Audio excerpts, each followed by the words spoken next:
if you're able to stay there, the Gita gives you a guided path on how to stay there. So my journey with the Gita has always been so when it's very difficult to do those things, to stay like elevated, it becomes important, therefore, to practice times in the day where you're able to meditate on your true nature using shlokas of the Bhagavad Gita. That is why, although it is difficult to do in life, it is important to supplement that with dhyana yoga, which is taught in the sixth chapter. How do you meditate upon yourself, your true nature, using shlokas of the Gita, hopefully, and center yourself enough that it lasts the rest of the day until again you have a chance to center yourself.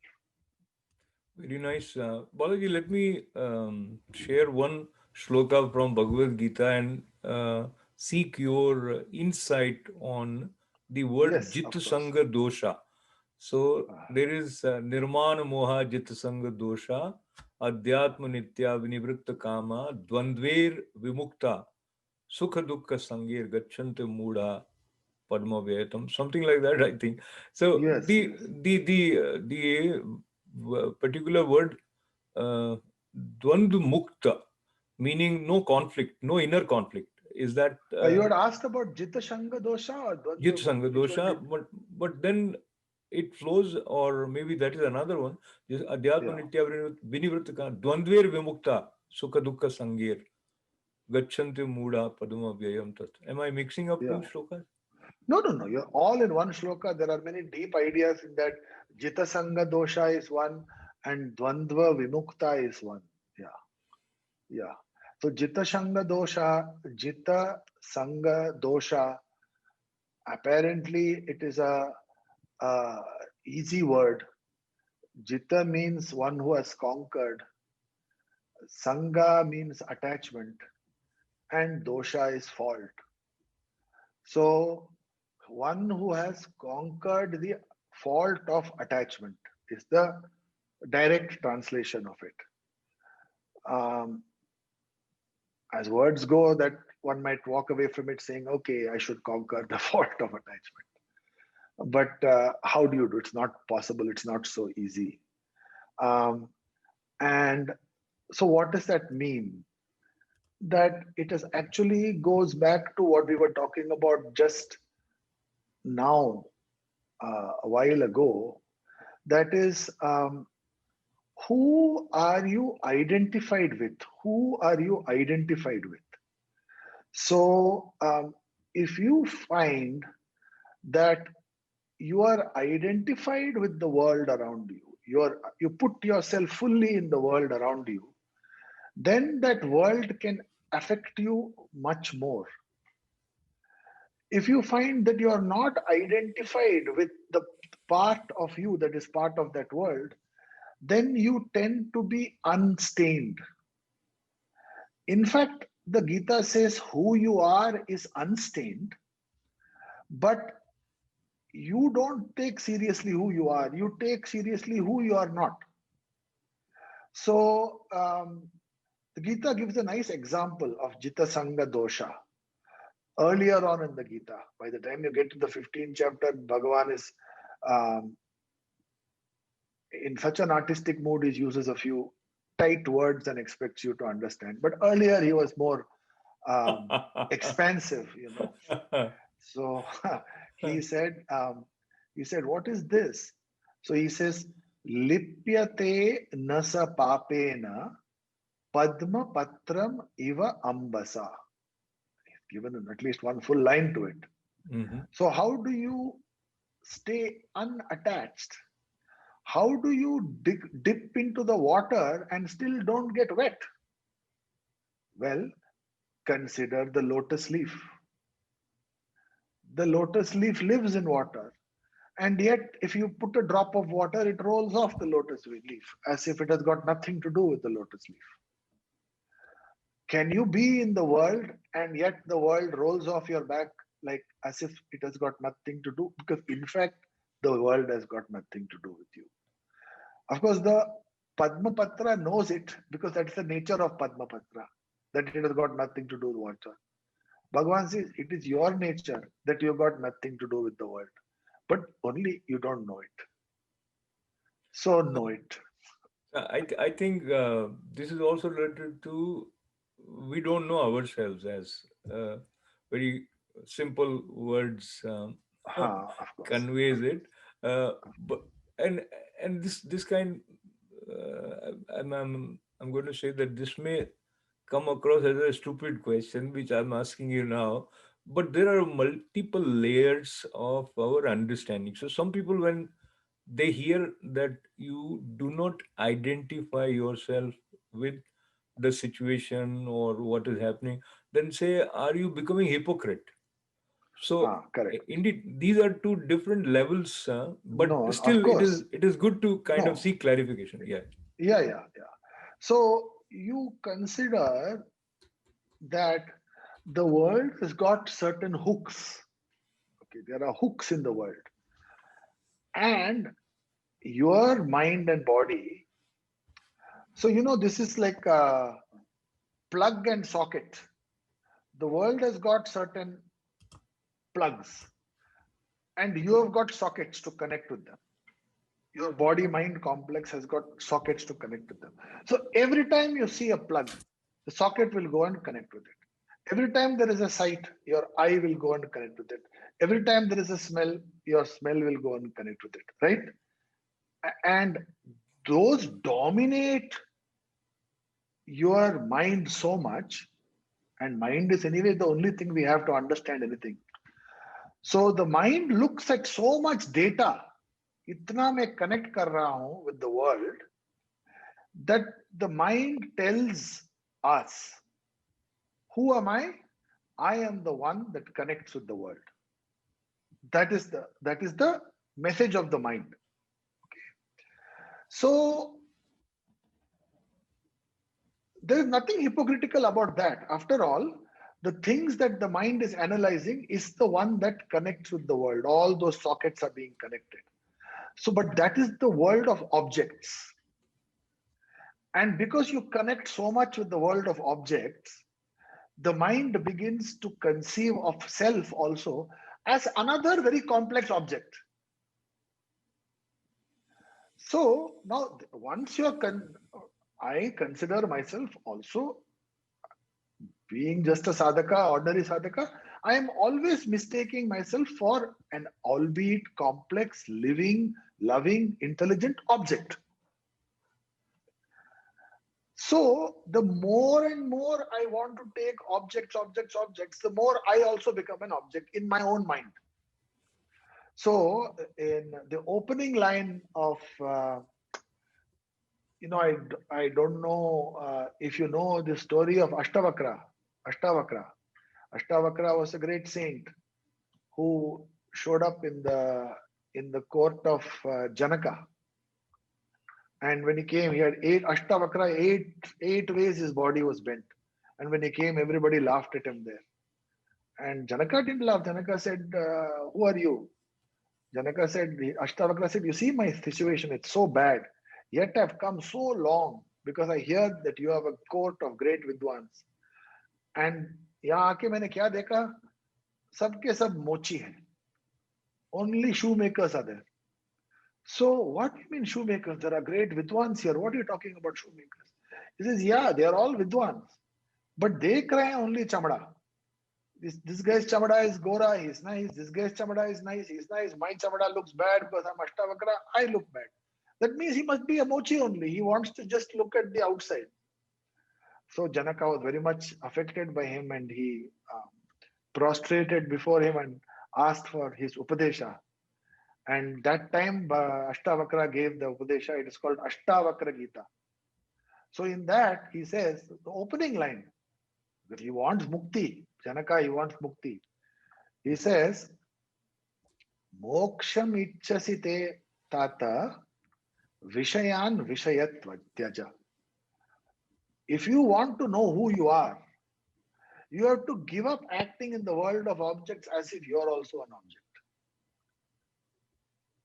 That Vishaya, those objects, have to outside objects have to acquire a poisonous character to you, that you want to do less and less with them. And poison ऐसा है कि suppose I came to you, Ashok ji, and said, here's a poison. Okay, it's poison. थोड़ा सा दे दूं आपको, थोड़ा सा बस, not too much. You know, you won't accept it.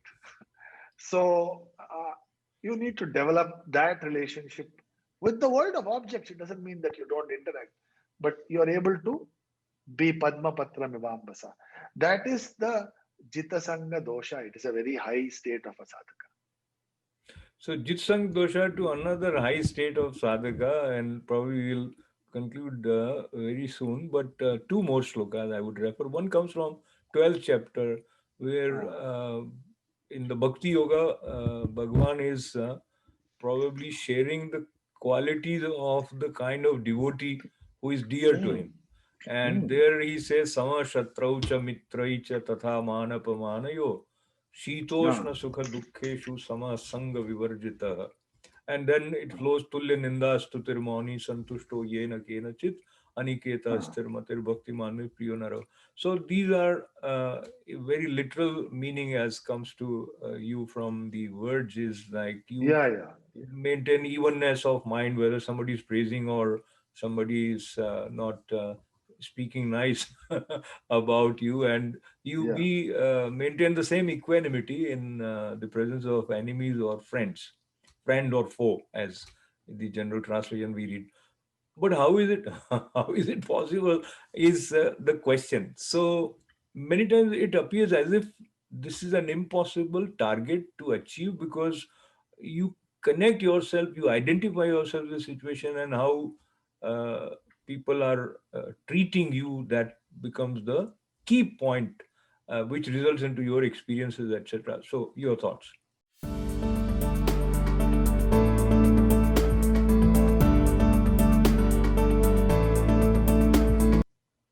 Yeah, it's obviously very, very difficult. I mean, one, especially when you come past the 5th and 6th chapter, I mean, my own approach to my own life is, let me find in 5th and 6th chapter things I'm not doing and try to do them, you know. ये तो बहुत high avastha hai. But what is that avastha? That is, Ashok ji, forget about how other people regard you.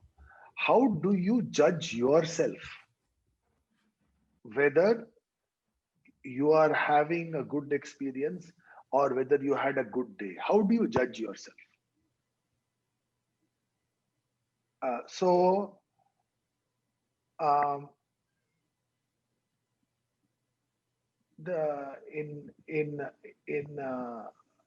Vasishta is talking to Rama in another place. He says, although that time he gives Rama the counsel to keep a daily diary. So of course he says it in his own ways. Pratyaham pratyaveksheta. Every day, at the end of the day, you pause and you consider your day, that day. All the things you have done that day. Now, the question is, what is the standard you will apply to consider certain things good and certain things bad? जैसे आपने कहा, you say, oh, that fellow, he insulted me, yet I forgive him. Or, oh, that was a lovely lunch I had with my wife and children. Oh, I enjoyed that piece of work. Oh, my boss didn't appreciate. ये सब जैसे end of the day में देखेंगे तो यही हमारे मन में आएगा, ये सब हुआ. But Vasishta says, don't think like that. You take all your actions and you see how many of your actions were animal-like and how many of them were worth being a human being. So, how to be sama depends upon what it is that you assign value to. If your motivation as a sadhaka is, if it's strong enough, that says, in how many occasions was I a good sadhaka and how many occasions was I a bad sadhaka? If that's the only thing that matters, then straight away praise and all won't matter to you. But you notice that in the end of the day, our mind is not yet there where that's the only thing that matters to us.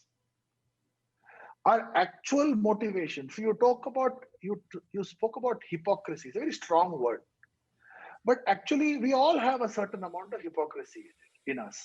We want to be certain thing, but we are a certain thing.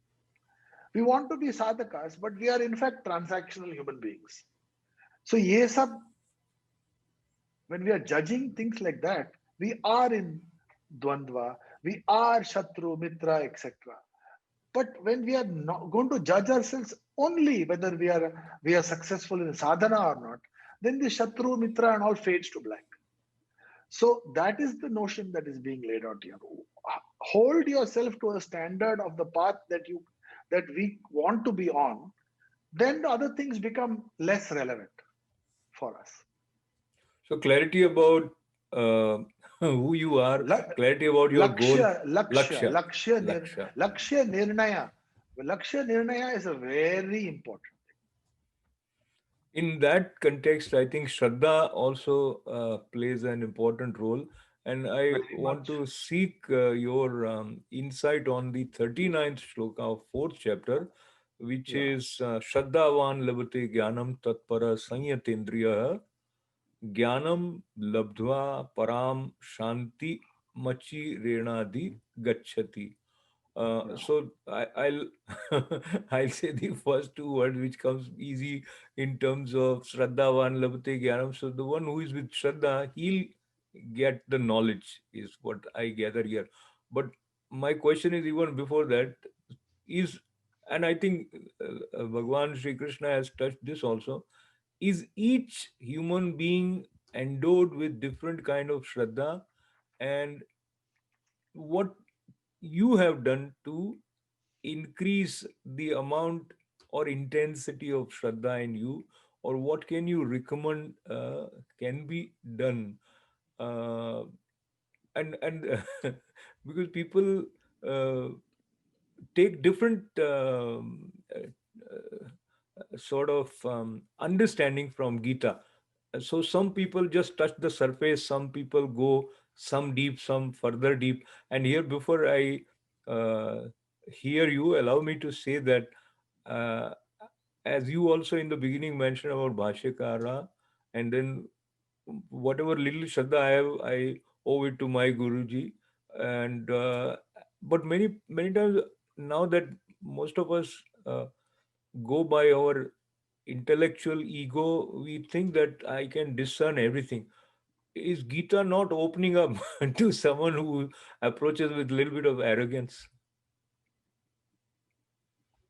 Sorry, what is that last question? The If you have arrogance, will Gita not open up to you? intellectual arrogance. When you say that I can understand, Oh, yeah. No, no, no. Intellectual arrogance will be, it's a kind of a big weakness to have that. There's no doubt at all.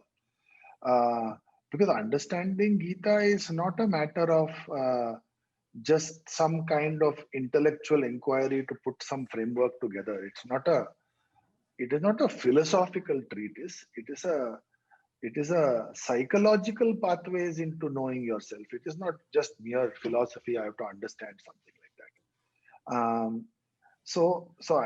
There's no place for intellectual arrogance actually. Um, uh, how what to did you increase ask Shraddha? about? How to How increase to Shraddha? how to increase Shraddha is what we are all working on, right? We are all working on how to increase Shraddha only. Um, you see, Shraddha is the things you believe are true.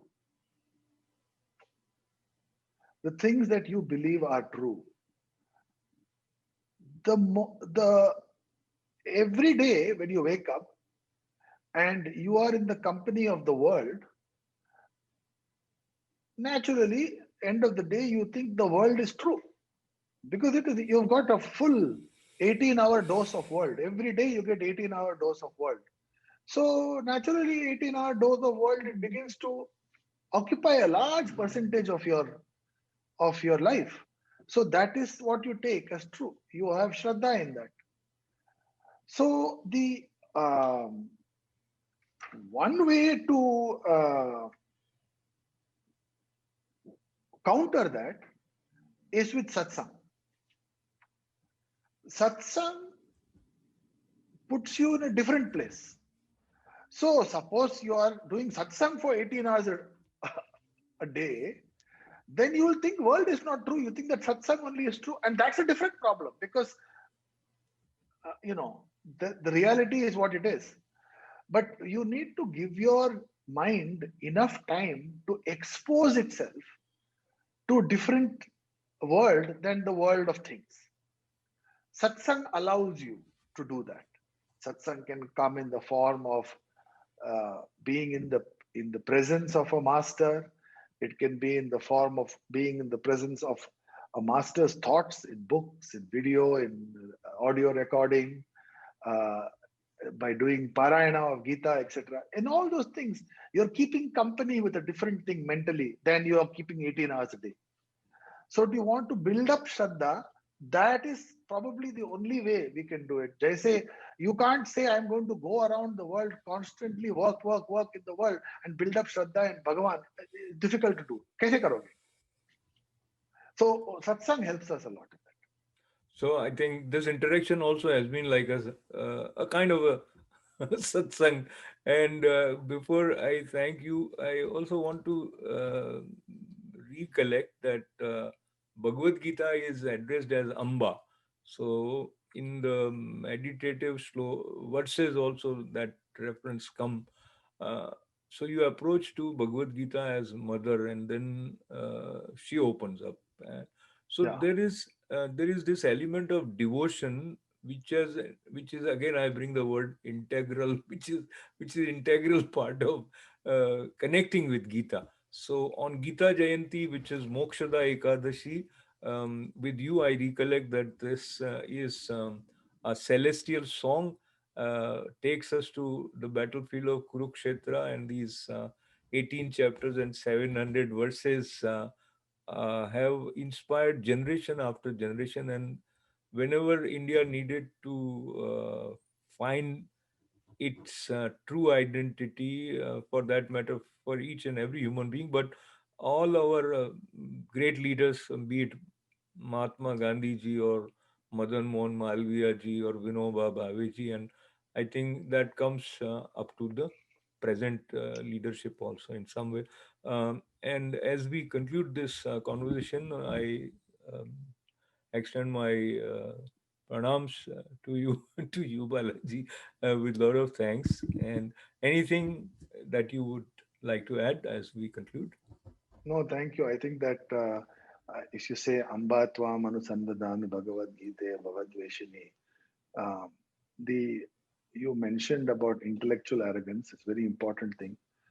Um, with the mother, there can be none of that. Uh, it's not even devotion. Devotion is a very weak word because it devotion doesn't allow for familiarity. Mother allows for familiarity. That's really important. Uh, the, the love of a mother has got such a comforting familiarity that you can be sure of and that you can be yourself with. So in the Bhagavad Gita, when you approach it, if you are get little squirmy and uncomfortable that ye kya bol rahi hai or main kya hu, then that is not mother.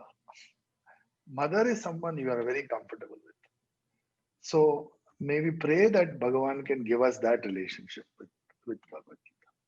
And there's another dimension. Quickly, I mentioned that there is a personal touch in Bhagavad Gita in the dialogue, because here is a friend who is connecting with another friend, and Yeah, that that intimacy and the yeah, love with which Lord is sharing is yeah, also. yeah, of course. So that has flown Yeah, for all over 5,000 years, and it continues to yeah, be refreshing and yeah, rejuvenating. for each and every one Yes. of us. So, Yes, certainly. so thank you very much, Balaji. Jai Shankar, Jai Shankar. Jai